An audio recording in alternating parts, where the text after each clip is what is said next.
Fala galera da Placar, Fabiano Bandeira na área para falar a respeito da vitória do Botafogo por 2-1 para cima do Seattle na estreia da Copa do Mundo de Clubes. O Fogão teve muitas dificuldades na segunda etapa, embora tenha sido um pouco melhor no primeiro tempo. O Botafogo começou demonstrando nervosismo, o Seattle encontrava alguns espaços pelo lado direito, pelo lado esquerdo também com o Kent, que muitas vezes trazia a bola da esquerda para dentro, e aos poucos o Botafogo se organizou, não teve muitos problemas no início do jogo, porque a equipe norte-americana não tinha aquele refino técnico para buscar as finalizações, mas o Botafogo só conseguiu passar das linhas adversárias quando teve a calma para botar a bola no chão, para levantar a cabeça e para os jogadores se procurarem da melhor maneira. O Fogão que entrou em campo com o John no gol, Vitinho na lateral direita, Jair e Alexander Barbosa na zaga e o Alex Telles na lateral esquerda.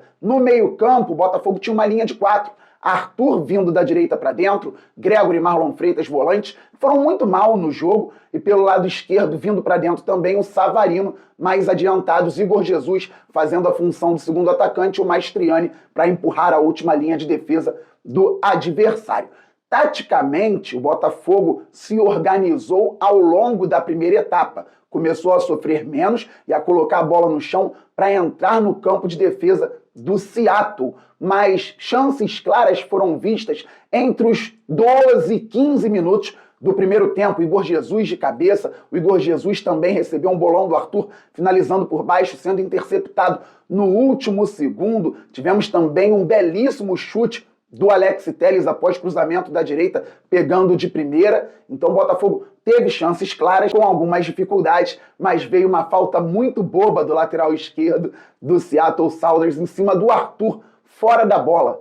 E ali, com a perna esquerda pelo lado direito, o Alex Telles, que é um ótimo cobrador de faltas, bateu muito bem, a bola fechada para dentro da área, e o Jair, que pode sair do Botafogo, sendo negociado após a Copa do Mundo de Clubes, fez o primeiro gol dele com a camisa do Fogão, um gol de cabeça. Ele que, quando chegou ao Glorioso, disse que era muito bom no jogo aéreo defensivo e que precisaria treinar muito a bola aérea ofensiva. Pelo jeito, treinou, fez o primeiro gol de um clube brasileiro, de um clube sul-americano na Copa do Mundo de Clubes, mesmo estando perto de sair do Botafogo. E o Glorioso tinha mais possibilidades, poderia fazer mais gols. E rodando a bola com calma, circulando de lado a lado, o Botafogo iria encontrar os espaços. Com troca de passes bem legal, a bola chegou ao Arthur, que procurou o Vitinho, chegando pronto, sozinho, para fazer um cruzamento belíssimo, encontrando o Igor Jesus, esse que já está realmente de saída do Fogão, assinou o contrato com o Nottingham Forest, cabecear entre alguns zagueiros. O Igor Jesus fez um belíssimo gol de cabeça, 2-0 para o Botafogo, e o Glorioso poderia mais uma vez explorar espaço para fazer o terceiro ainda no primeiro tempo. Claro, não poderia deixar o Seattle explorar brechas do Botafogo, que eram vistas pelo lado direito, pelo lado esquerdo, e o Botafogo também com a marcação frouxa à frente da área. Acabou 2-0, o Botafogo precisaria ter muita calma no início do segundo tempo para não ser pressionado. Só que veio uma substituição. O técnico Renato Paiva tirou o Mastriani, muita gente pode ter comemorado porque o centroavante não é um primor de técnica, só que o futebol tem a parte técnica, tática, física e psicológica. Taticamente, o Mastriani estava sendo importante para deixar a última linha de defesa do Seattle confusa, já que o Igor Jesus estava fora da área organizando jogadas ou participando de organização e marcando também, estava dentro da área para fazer o gol de cabeça. E além do Igor, a linha de defesa tinha que se preocupar com outro centroavante. Então, taticamente, o Botafogo conseguia manter em vários momentos o Seattle com atenção a jogadores que trabalham por dentro, perto do gol adversário, e assim sobrava espaço e também tempo para o Botafogo trabalhar a bola, ainda mais vencendo. Entrou o recém-contratado, muito bom jogador, Joaquim Correia, mas que chegou recentemente ao Botafogo, como eu disse, recém-contratado, já com um perdão da repetição do termo. Ele não está ainda entrosado com a equipe, embora eu quisesse que ele jogasse pelo menos um tempo ontem. Tem que ver a parte física do Joaquim Correia, e o Botafogo naquele momento poderia esperar mais um pouquinho. O técnico Renato Paiva dificilmente mexe no intervalo. O que aconteceu? Na primeira parte do segundo tempo, o Joaquim Correa trabalhou pelo lado esquerdo, tínhamos o Arthur pelo lado direito, o Savarino foi para jogar de meia central com o Igor Jesus mais adiantado, uma espécie de 4-2-3-1.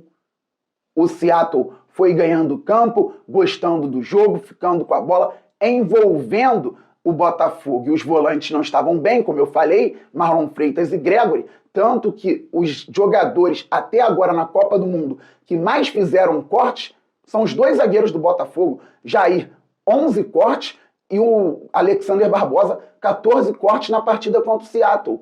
No primeiro tempo, o Botafogo teve um equilíbrio inicial muito por conta do nervosismo, mas conseguiu fazer os 2 gols. Poderia manter um equilíbrio no início do segundo tempo para aproveitar as brechas dadas pelo Seattle com espaço para fazer o gol e matar a partida. O que aconteceu? O Arthur teve uma possibilidade, finalizou, o goleiro fez uma defesaça. Depois dali, o Seattle continuou envolvendo o Botafogo.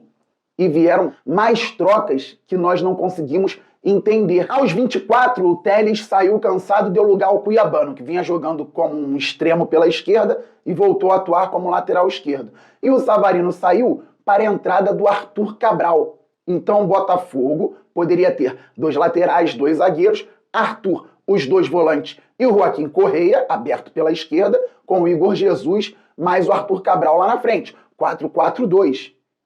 Só que o Joaquim Correa foi trabalhar como segundo atacante, com o Arthur Cabral como centroavante e o Igor Jesus fazendo o extremo pela esquerda. O Igor Jesus fez gol, foi quem mais ganhou duelo no jogo, desarmou 2 vezes, foi importante. Mas não pode ser o ponta esquerda do Botafogo numa partida que se tornava cada vez mais difícil. Após o 2-0, o Botafogo poderia ter facilitado o jogo. Não facilitou, então que mantivesse o equilíbrio. Mas o Seattle tomava conta com bola e conseguia se recompor muito bem, jogando até mais do que vinha jogando na MLS. O Arthur Cabral não recebia a bola, o Igor Jesus perdido pela esquerda, Joaquim Correa ainda fora da rotação do time e vantagem numérica várias vezes por parte da equipe norte-americana. Os 2 volantes mal, marcando atrasados e com bola não conseguindo jogar, o Botafogo foi, galera, dominado.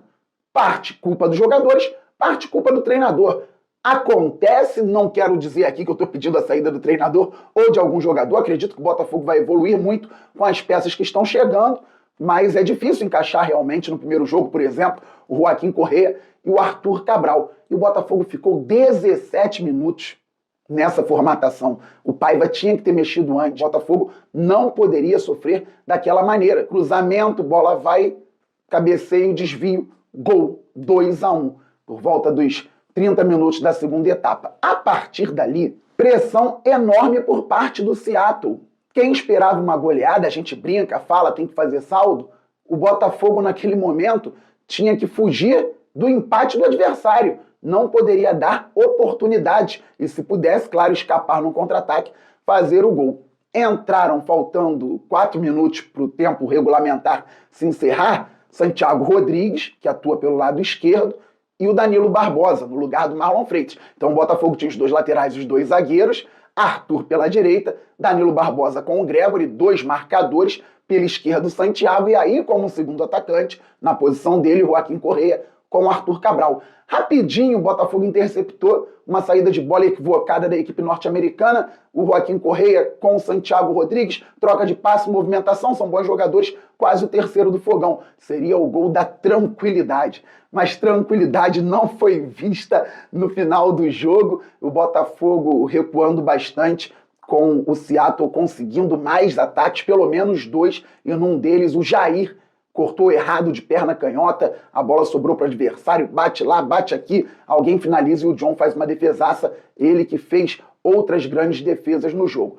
Bem, feita a análise, sorrisão no rosto e comemorar. Porque se eu não comemorar agora na Copa do Mundo de Clubes uma vitória sobre o Seattle, quando eu vou comemorar, ter tranquilidade, eu vou pensar agora no time que está sendo formado para as oitavas da Libertadores? Não. Eu vou pensar agora nas oitavas da Copa do Brasil? Não. Eu vou pensar agora no líder do Campeonato Brasileiro e o Botafogo estando a 6 pontos podendo brigar? Não. O Botafogo está vivendo algo histórico, como estão vivendo Flamengo, Palmeiras e Fluminense, está na Copa do Mundo de Clubes e E falando aqui, o Palmeiras foi bem contra o Porto, poderia ter vencido. E a torcida do Palmeiras deve ficar orgulhosa também, assim como a torcida do Botafogo tem que ficar orgulhosa pela vitória.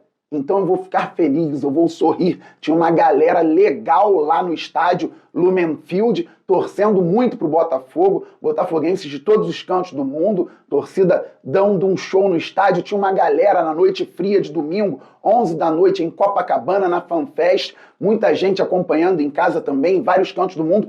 Então vamos comemorar. Aqui estamos analisando, legal, o Botafogo pode melhorar, mas vamos comemorar uma vitória na Copa do Mundo de Clubes. Quinta-feira, um desafio dificílimo, extremamente importante, contra o PSG, que meteu 4-0 no Atlético de Madrid. Mas aí é outro jogo, o Botafogo provavelmente vai defender por muito mais tempo, vai ter muito mais gente perto do gol do John, tentando segurar a onda do atual campeão da Champions, campeão francês e campeão da Copa da França. Isso a gente pensa mais pra frente. Hoje é comemorar, segunda-feira feliz. Ah, mas o Renato Paiva, mas tal jogador, eu já fiz a análise aqui na Placar e agora eu quero sorrir. Um abraço a todos, saudações, valeu, fui!